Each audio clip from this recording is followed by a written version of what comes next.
So this is Emily, and she's been volunteering with abroaderview in Xela for 2 weeks. Can you introduce yourself? My name is Emily Yao, and I'm from Palo Alto, California. And at what project have you volunteered? I volunteered at a health clinic in Xela, Guatemala. Okay, and what were your daily tasks at the project? I gave vaccinations mostly to babies, and on some days I also helped out with physical exams, so I took patients' temperatures, blood pressures, and heart rates. Okay. And what was the most memorable part of your volunteer experience?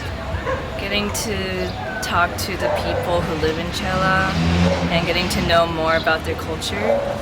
And also one day at the clinic, so usually after I give vaccinations, a lot of the babies cry because it's very uncomfortable. So one time after I gave a baby his vaccination, he was actually really happy and wanted to give me a kiss on the cheek, and I thought that was really sweet. Alright, and how was your accommodation in the host family? They were really nice. So I actually went to Guatemala during Christmas and New Year's. So they had a lot of family over, and it was fun getting to celebrate the holidays with them. And they made sure that I was comfortable in their house. Okay, and do you have a favorite meal they prepared for you? There was one day they made, it's like enlarged pasta. I want to say it's similar to ravioli. And I think that was one day that they didn't tell me like, oh, you have to eat more. They were like, oh, you actually ate a lot today. So it was a really great meal. And you also took Spanish classes? Yes. Did you like it, and was it helpful? So I knew a little bit of Spanish going into this project, but I feel like the Spanish classes here really did help a lot because I got to practice my Spanish in a Spanish-speaking country, and I feel like I did learn a lot more in this environment. Okay. And what did you do in and around Xela in your free time? I took a tour to Las Fuentes Georginas, which are hot springs, and that was on a Sunday. When I stayed in Xela, I just walked around El Parque Central, which is right behind me. And I also went to a lot of bakeries. There's a lot of Xela pans around here, and their bread is really good.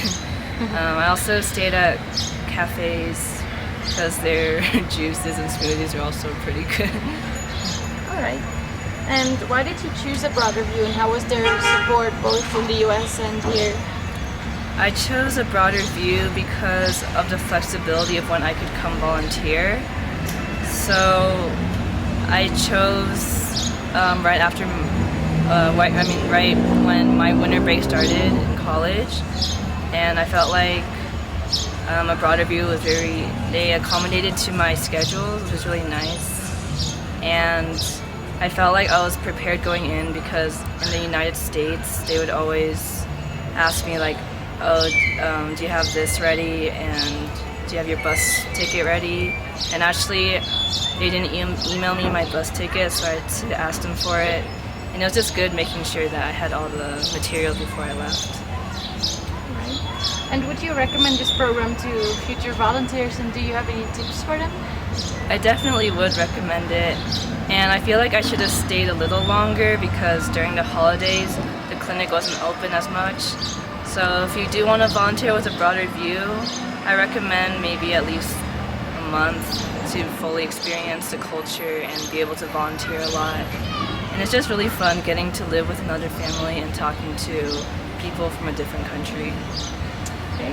And what will you miss most from here?